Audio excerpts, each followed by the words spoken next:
Welcome back to the AI Book Review Hub. I'm so glad you're here. As always, I do the hard work looking across the internet, so you don't have to. Today, we're diving into a novel that is, without exaggeration, one of the most emotionally powerful love stories I've read in a long time. It's raw, heartfelt, and unforgettable. I'm talking about The Last Letter by Rebecca Yarros. If you're a fan of deeply emotional, character-driven romance with military themes and heart-wrenching stakes, this one is going to hit you right in the feels. The story begins with Ella Mackenzie, a fiercely independent single mom of 6-year-old twins, Colt and Maisie. She's running an inn in the remote beauty of Telluride, Colorado, a place called solitude that feels both literal and symbolic.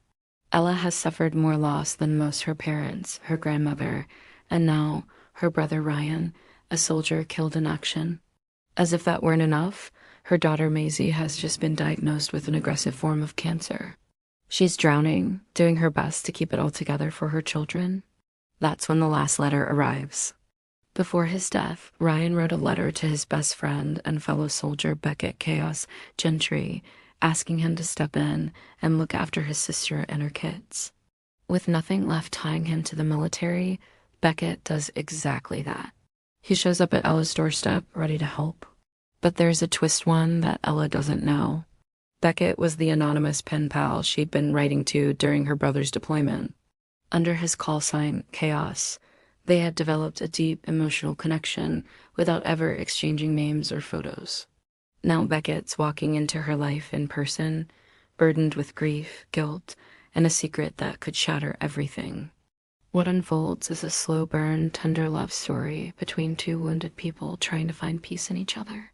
Beckett, the soldier with a haunted past and a heart full of loyalty, is just as emotionally rich as Ella, the mother whose love for her children is the core of her identity.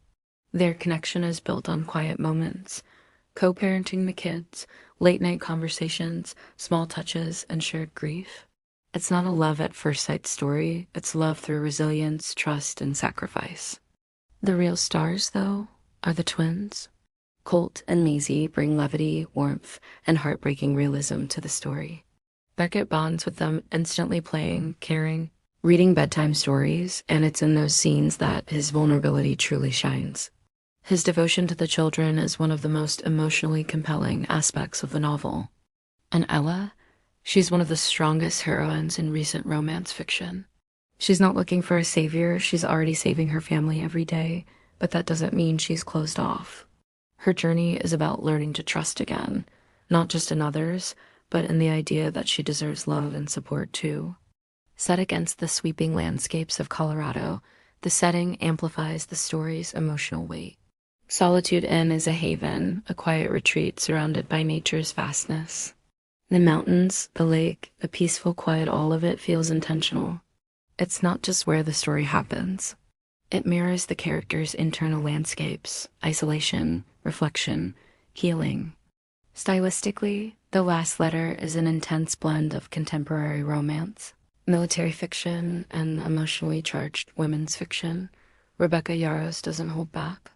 She explores grief, guilt, illness, PTSD, and the sheer weight of love and duty.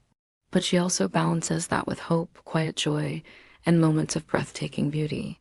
It's a romance, yes, but it's also about what happens when life gives you more than you think you can handle, and you find someone willing to carry the load with you. Yarros uses dual first-person POV, Beckett and Ella, so we're always intimately inside their thoughts, which makes the emotional journey even more powerful. Each chapter opens with one of the letters between them, keeping the past and present connected in a way that's both poignant and poetic. And yes, prepare yourself. This book will wreck you. In the best possible way. If you're someone who avoids ugly cry books, be warned, this one will tear you apart before it puts you back together. But if you're like me and love stories that make you feel everything, it's absolutely worth the emotional roller coaster. Now let's talk about the author. Rebecca Yarros is no stranger to crafting emotional, high-stakes love stories. She's a military wife, a mother of 6, and someone who writes from experience. Her earlier works like Full Measures and the Flight and Glory series also blend romance with military life, tackling grief, love, and sacrifice with realism and grace. But The Last Letter is arguably her most personal and powerful book to date. Of course, recently, Yarros has become a household name thanks to her smash fantasy hit Fourth Wing, which exploded on Book Talk and made her a New York Times bestselling author. But The Last Letter proves that long before dragons and epic fantasy romance, Yarros was already a master at writing stories that linger in your soul. If you prefer listening to your books, the audiobook version of The Last Letter is narrated by Teddy Hamilton and Jennifer Stark. Both give beautifully nuanced performances.